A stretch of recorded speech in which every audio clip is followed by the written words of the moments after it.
If the admin wants to apply filters on the calendar homepage, they can do that from the sidebar.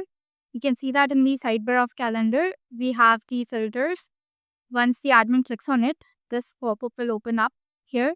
There are several filters that the admin can apply. One is service.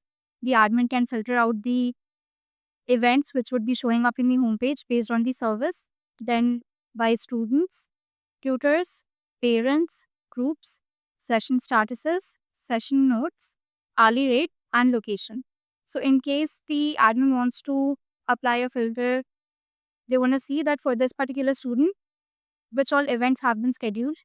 Once they have clicked on the name, they click on apply.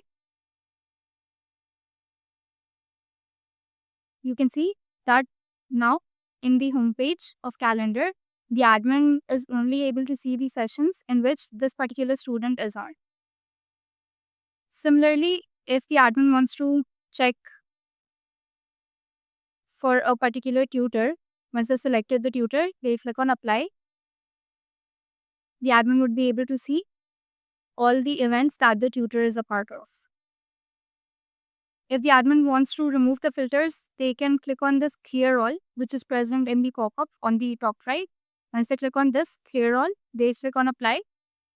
And now the admin will be able to see all the events in their calendar homepage. Now the admin has an option to save some of the filters as their default filters. So whenever the admin is logging into the platform and the Landlord calendar homepage, those filters would automatically be applied. So suppose they want to filter out based on the service, who's this one, and they've selected this checkbox, and once they click on apply, so this filter would by default always be applicable. So even if the admin navigates to some other page and they come back to homepage, this filter would be applied. Or the admin has logged on and when they are logging in and they come to this page, calendar homepage, this filter will be applied.